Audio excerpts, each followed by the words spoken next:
Namaste. Welcome, beautiful souls.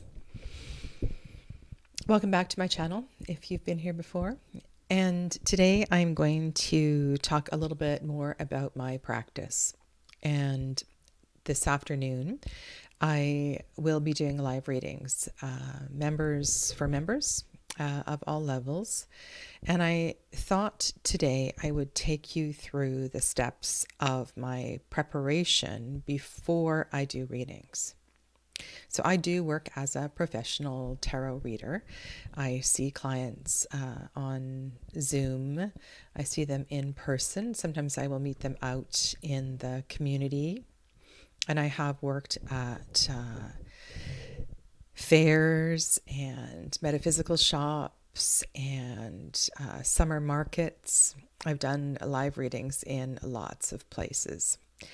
And one of the things that I have learned is that the preparation really does matter.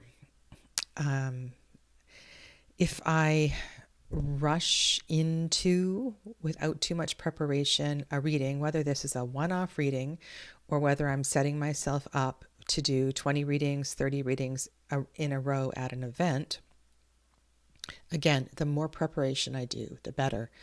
And so I want to take you through this preparation and the way that I am preparing myself for the upcoming live readings, which will be happening next. So today at 12 p.m. on this channel.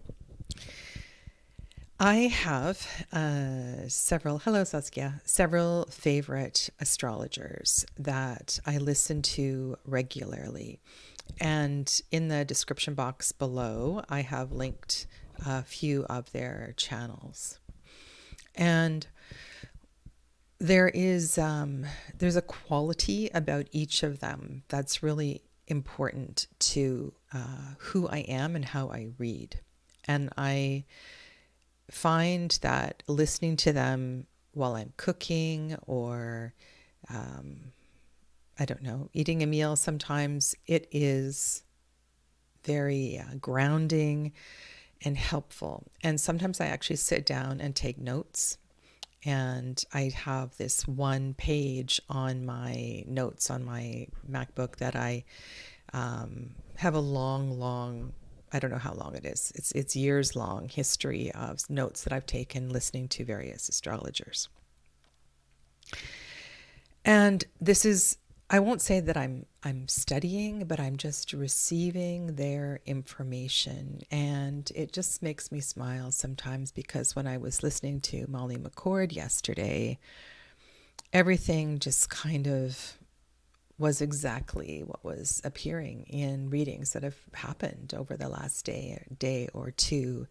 And it really does help to support and confirm everything that is arising in my readings. And so I just want to mention these astrologers. So Iris at Madrona's Pulse. I feel deeply, she's fairly new to my channels that I watch and listen to. Iris must live somewhere very close to me because when I look at her opening screen, she has a picture of her dogs running on the beach, and there are arbutus trees on the beach. So I know she lives very near to here because those trees are pretty unique to this area. And I love her grounded, earthy energy. I would love to be friends with her. I think we could have some great conversations. So there's Iris, and then there's Kari. And Kari is a Vedic astrologer, and when she's in India, she broadcasts usually from the ashram in Kerala, where she goes to. Sometimes I have seen her broadcast from northern India as well too. Other times she's in, I believe, the California area. And she broadcasts twice a month at new moons and full moons. And she does this from a Vedic perspective. And then she does a 3-card reading with the Thoth Tarot. And she reads it very intuitively. And she just has a lovely lightness of being to her. And I really appreciate her yogic background and her connection with yoga to Vedic astrology. And I have to say that one of my first real powerful connections to the tarot was in a yoga class. And a teacher passed around an Osho Zen deck and had us each choose a card. And during a quiet pose, she came around and discussed each of our cards with us at our mats. It wasn't a huge class. There was probably 12 people. And it was kind of powerful because she was able to connect our physical well-being, mental and emotional health to what was on the card. And you could kind of hear what she was saying to other people. And of course it was only a single card reading, and it kind of brought up tears, and it was really beautiful. Yeah. So this connection of various modalities is really important to me. And one of the things that I feel connected to Iris with is her connection to nature.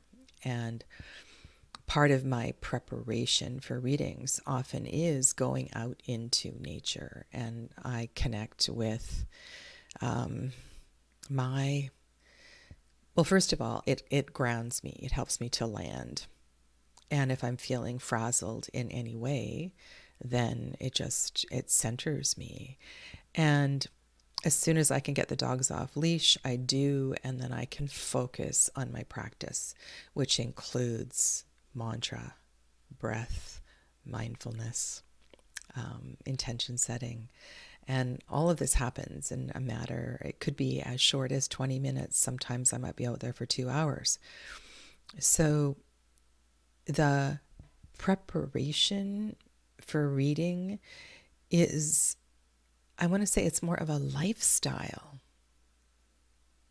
right? It's a lifestyle. And I had a very powerful kind of emotional moment the other day, and I'm thinking, wow, I can't believe people don't do this. It is so healing and so powerful. And I mean, when I say do this, I mean the whole thing. Get outside, connect with nature, have grounding experiences, read the tarot, journal, study, listen to astrologers. I mean, it's been such a gift to my life, such a gift. And many of you know that, okay, so where are we? 2024, 2017, I moved here. And that was a couple years after I separated from my husband. The divorce wasn't finalized till I got here, but we'd been apart for a while. And it was really necessary for my growth. Of course, it was awful. Divorce is never pretty. It's never easy. Breakups are always hard, really hard. And I came over here. I was homeless. I had nowhere to go. I was in a vehicle with Amber, my dog, and one daughter at that time. And I had put a bunch of my stuff into a rental unit, and I couldn't find a place to live. And I just trusted that the universe would find me a place to live. And I knew this is where I wanted to be. And I just came here. And it was, I stayed in Airbnbs. I stayed in crummy little motels. And finally, somebody called me and said, I think I have a house that I'd like you to look at. And I landed here. And so I've been renting this house for all that time. And it's turned out to be a really great location for me, because it was here across the street that I met my neighbor, who is now my partner, and we still live separately. But it's kind of funny. Like, there's a lot of things that have fallen into place here. But what I want to share with you here is how the tower moment awakened, empowered, allowed me the real me to come out and be exactly who I am, and become active on YouTube and share and just be more involved in my authenticity. And so I'm so grateful, so very, very grateful for all of this. Welcome to Saskia and to, I said Saskia, hello, and to Amelia. Okay, so so please check out those astrologers below. They're really beautiful people. I also love poetry. And one of the, I have had purchased this journal annually for a long time. And I rarely write in it. It is so full of support, so very, very full of support. And this is, there is a publication that's not spiral bound, but I love the spiral binding. And there is a lot of information in here about lunar cycles, about astrology in general. Every month there is a page as we transition into the next moon phase. And at the beginning of the book, it talks about the major shifts in astrology of the upcoming year.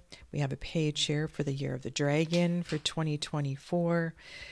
There's something here about the Sabbats. And it is just full of gorgeous poetry and artwork. And I know that I can pick up this book at any time and it will just really make my day. It'll really make my day. So I'm going to read this poem right here. This is Mama Kia. Mama Kia. And Mama Kia is a name that I became familiar with when I did my shamanic. I did a walk around the wheel, starting in the south direction. And a lot of these Quechua terms and shamanic practices were awakened in me at that time. And this painting that is above is Litha by Bethany Perron in 2020. Mama Kia, mistress of moon time, how cleverly you set the scene, half light, half dark. Artemis, warrior, moonstar of the night, we bask in your radiant strength.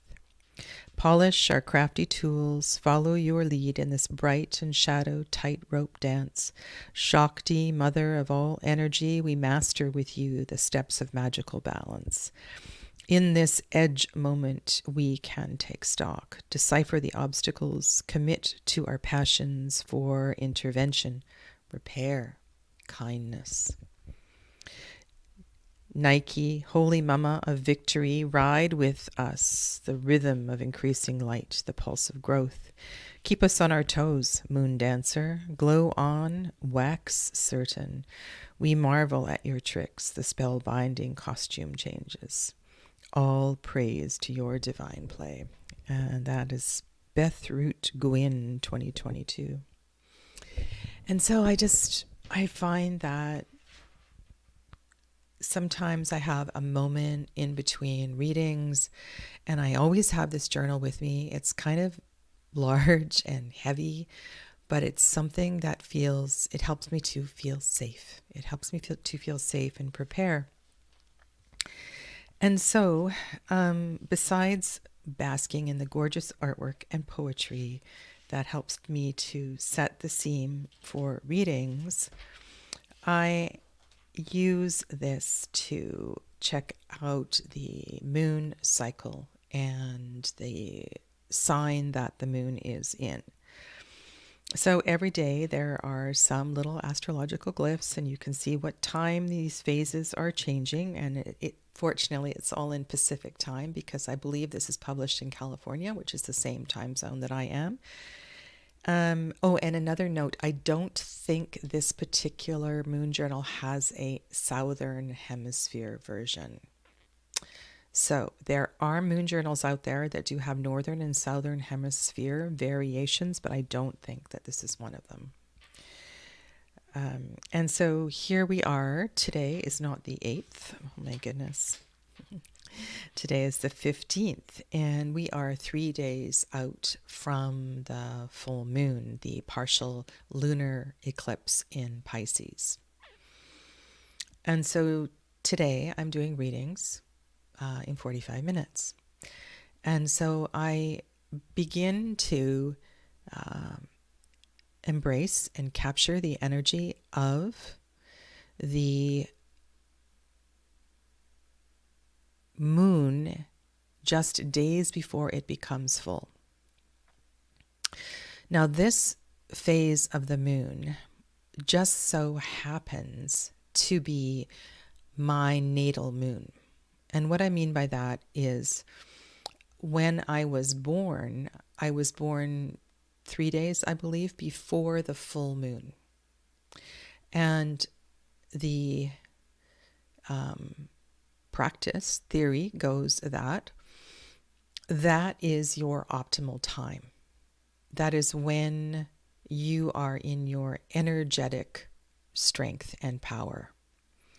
So 180 degrees just before the new moon is my quiet time. It's not when I would sit down and offer a whole bunch of readings. It's not a great time for me energetically. So I do pay attention to that. And every time that the moon is in this phase, about 2 or 3 days before the full moon, this is when I really amplify my intention setting. I do a lot more work. I just sort of bring all of my practices together and make sure that I am using my energy in synchronicity with the planet and the cosmos. I am a firm believer that the more we are aware of these cycles and the more we move in alignment with these cycles, the easier our life will be. So when, after the full moon, when the moon begins to wane, I begin to wane. I allow my lifestyle to wane. When the moon is waxing, I am far more active and ambitious and all of those, energetic kinds of words. So this feels, it's been a lifestyle and really important. So I sit here in preparation for this, fully aware of where the moon is right now. And yesterday, it was actually my Capricorn moon. I had a beautiful reading yesterday in class, and holy cow reading that I need to go back and sit and journal and expand on. It was fantastic. So doing a big spread personal reading during your personal peak moon phase can be much better than a reading done at any other time of the lunar cycle. So that's something that I would suggest to you. Now, today the moon is in Aquarius, and today is also Sunday. Another piece of this is that not only do we have what's going on in the cosmos, but we have this, I don't know how to, it's just another piece of the web. And that is Sunday is the day of the sun. Yesterday was the day of Saturn. Tomorrow is the day of the moon. And there's something about that consciousness as well, too, that may help bring in a layer to your reading. Solar energy is powerful and bright and illuminating. And so I want to honor the power of the sun on this day as I do these readings. Okay, so I have prepared listening and making notes from astrologers. I have prepared my physical and mental body by connecting with nature. I have read some poetry, and developed my awareness of where I am. And it all just, it's like, I don't know what it's like. It's kind of like the water, the pieces, the fairy dust, just all the pieces all just come together. And now I'm ready to pick up a deck and shuffle some cards. So my next piece is the full moon on Tuesday. The partial lunar eclipse on Tuesday is, because these readings are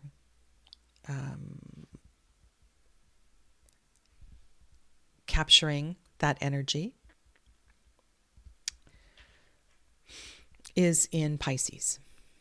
And so the deck that I choose, I want to capture the Neptune is conjunct the moon in Pisces, and this is otherworldly.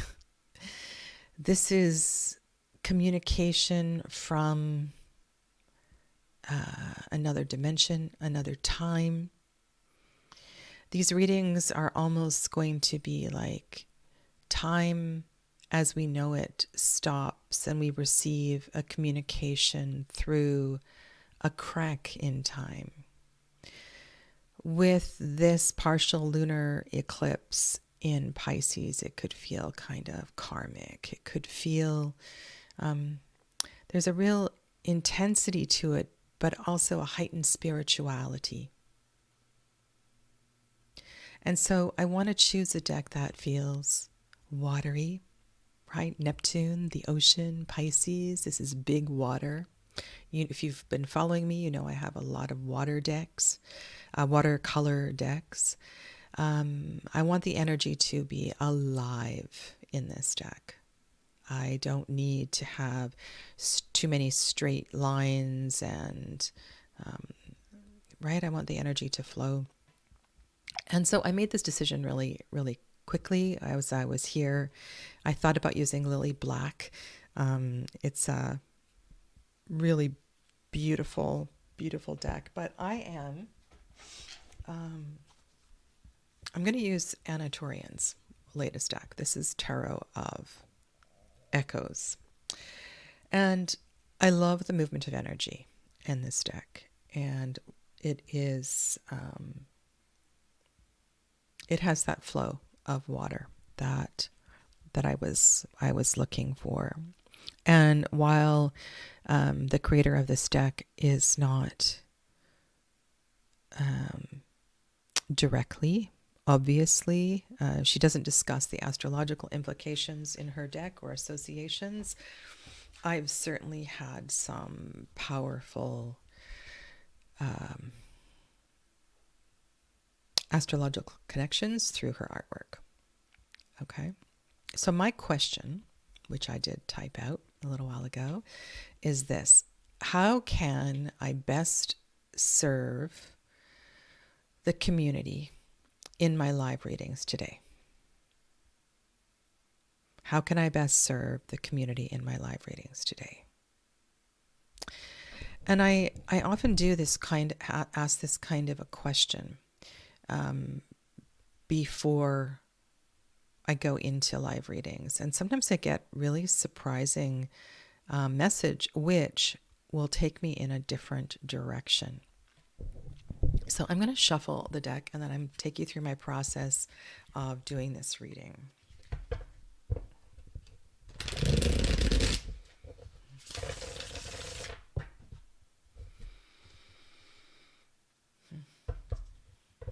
And as always, I ask this message be in the highest for the greatest good, and no harm be done. So be it.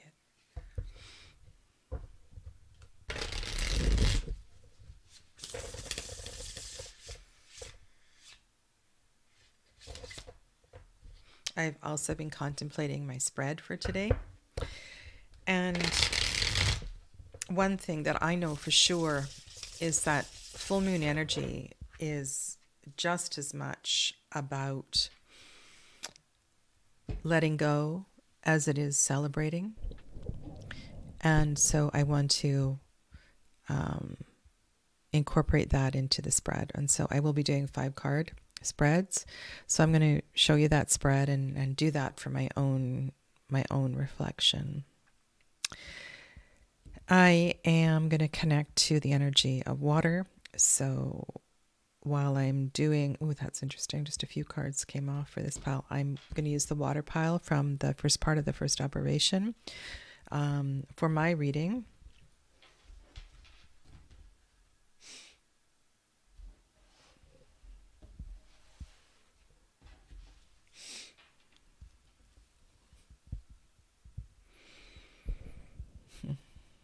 And I smile here. I did a class yesterday about the Justice card.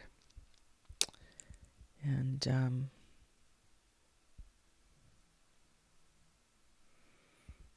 this feels very ecliptic, this picture. It really does. It feels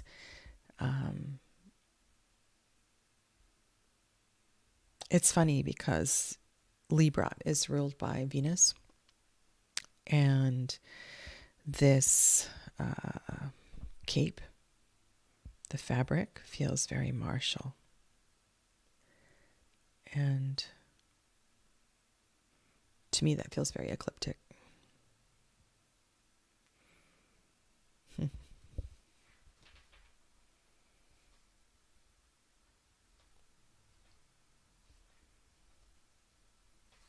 Okay, so top card is going to go in the center. And again, my question was, how can I best serve the community in live readings today? My top card, it's always a card that I really want to pay attention to, the first card that I put down.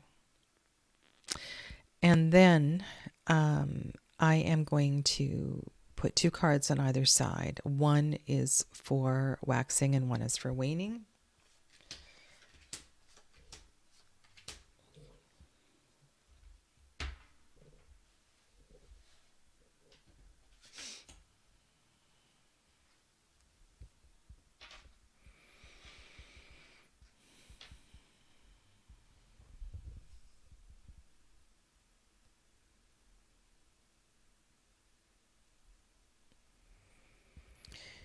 I note that the main card is, and I smile because I don't know how many people are going to show up for live readings, but it's funny the number of relationship questions that do arise in those kinds of sessions.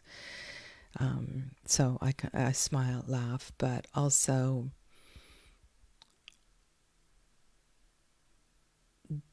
commit. I commit to guiding and supporting people to know and explore their completeness, their wholeness, their completeness as themselves.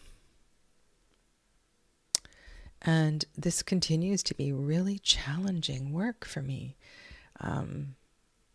Sometimes I feel like I'm hitting my head against a brick wall in delivering this message, but it's a really important one that is in relationship. We learn most about ourselves and we enter into it because of our own soul's journey. So these are important questions. What can I let go of?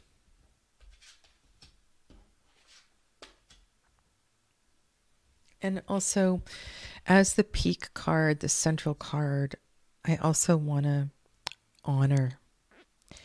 I feel like there's a real tenderness in this card. So perhaps this is inviting me to also be tender, not so hard hitting today, tender and empathetic and that sort of thing. So what can I let go of? I can let go of, it's funny because this is a lunar decan, Queen of Swords.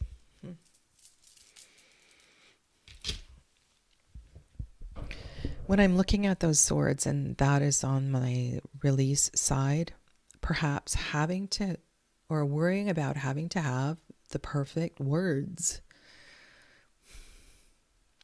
Usually, I'm able to let my words flow, but sometimes there is this process of editing that goes on.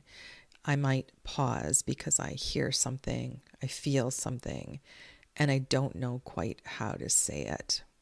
And I feel like these two cards in this position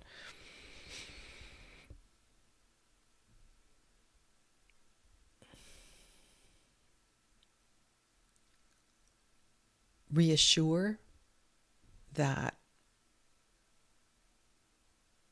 I can run with whatever is flowing through me.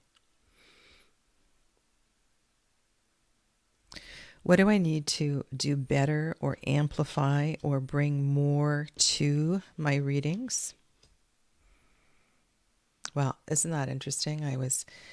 I picked that water pile not only for Pisces, but the High Priestess in me. And I was talking about a reading that happened yesterday that was quite intense. And I had 3 twos in that reading. And it was,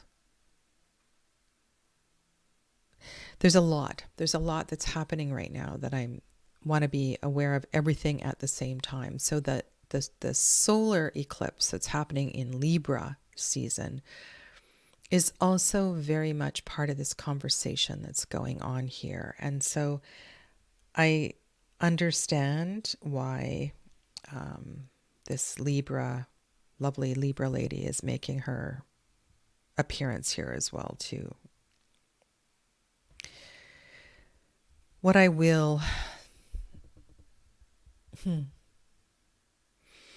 it's funny, the whole message. So embrace the High Priestess and let go of the Queen of Swords. Both of these powerful archetypes trust the messages. They trust their intuition. But I think with the putting more into and emphasizing the energy of the Queen of Pentacles and the High Priestess, the energy of magic and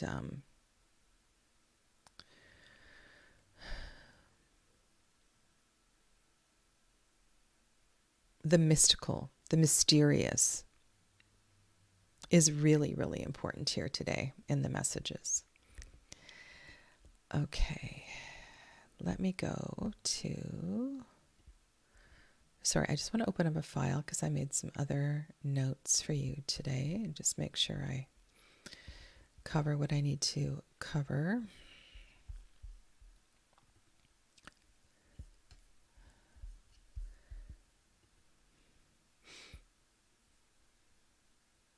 And then I'll get to Margaret in just 1 second. Okay. And welcome, by the way, Margaret. Okay, so let's go here. I feel your first card is trying to keep up with, try to catch what surrounds them.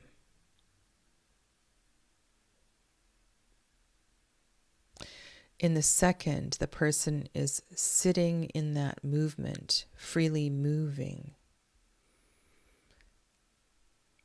7, following with it without trying to steer and manipulate. Thank you. Thank you for that. And I think the whole message supports as well, too, that this is the right day, the right time. The energy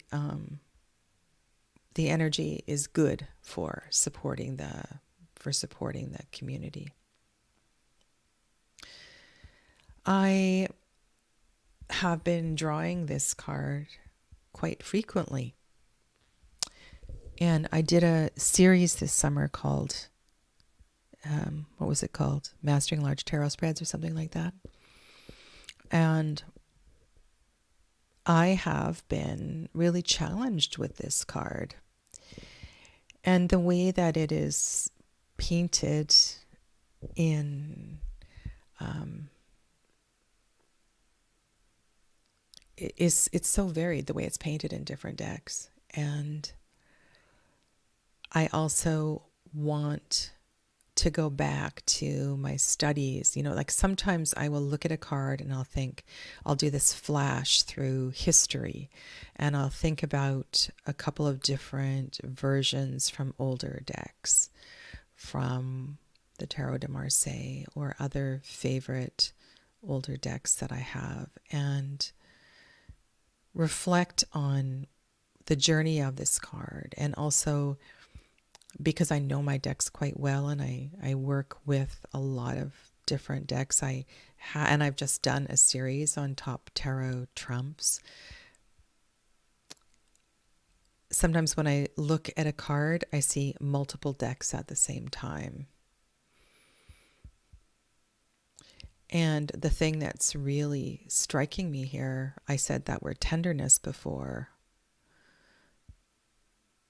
And it feels very, it's funny because, you know, astrologically, this is a Gemini card.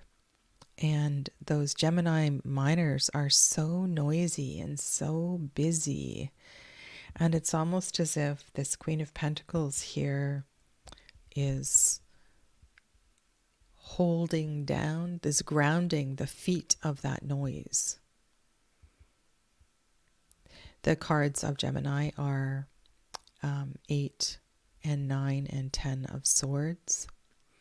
And depending on what deck you're working with, especially if you're working with a more pippish deck, it's a lot of swords that are on the cards. And it's, if you have any, I'm thinking of the Numinous Tarot. They use bells. And whenever I have that deck on the table, I can just hear the noise. It's so very, very noisy. And so this also is about harmonizing that noise and taking a moment, enjoying those moments between the noise. And I wonder if in this eclipse, so Iris was talking about this. It's about when we tap into Piscean energy, it's otherworldly. And the only way to get there, well, for me, I can get there out in nature through meditation. Some people get there through drawing or painting or dancing, ecstatic dance. But then the challenge is coming back down. Once we've been there in that ecstasy, in that liminal space, and then we come back down, there can be an impatience about what to do with that message, what to do with that energy. And I think that we really need to emphasize practices to help ground us. And this could simply be the daily ritual of lighting a candle and taking a few breaths. It doesn't have to be complicated, but we have to ground our spiritual energy.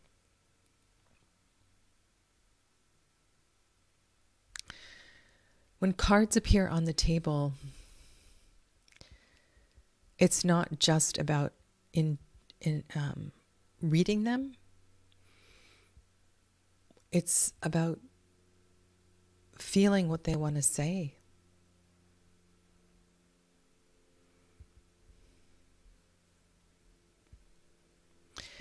Also interesting that on the right, you see the choppy waters, and on the left, a clear surface. On the right, Seven of Swords almost feels like chasing, harvesting nature. On the left, she is steady. So the intention was, this is what I want to amplify and embrace. This is the building energy, and this is what I want to release. And yeah.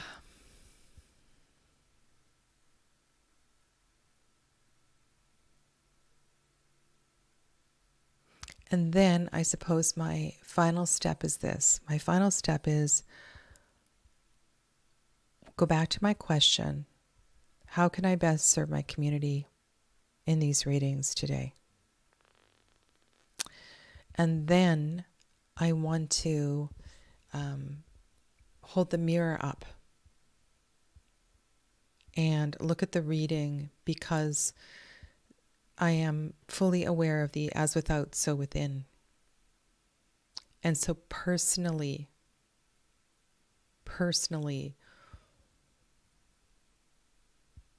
there's something kind of powerful here.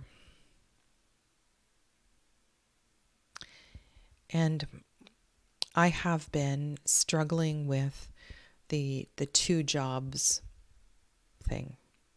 The work that I do here, the spiritual work that I do, the healing work that I do, is my heart and my soul.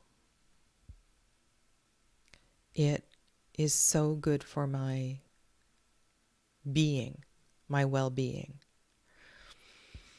Out in the community, I work in the public school system, and I work with youth, usually. So I'm an education assistant, and so often I'm one-on-one with an autistic child, or I'm working with children that need extra attention, behavior, learning disabilities. And because it's the beginning of the school year, things are really, really chaotic. It's very, very frenetic, and it's really hard on me because it is anything but grounded. And right now I'm struggling with, why? Why am I doing that? I really want to let go of it. Well, I'm doing it because it pays the bills.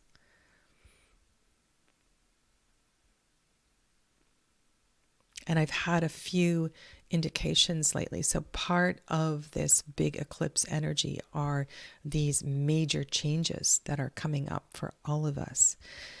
And they will be happening over the next couple of years.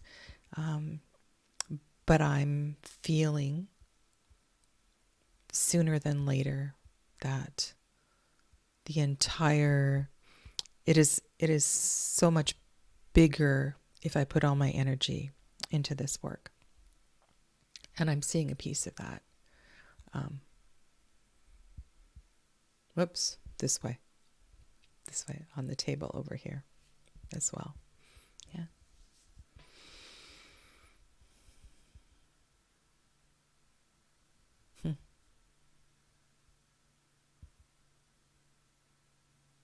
So I will be back in about 15 minutes, and I look forward to seeing some of you then. Thank you so much for your support and your comments in the chat. Take good care of yourselves. Namaste.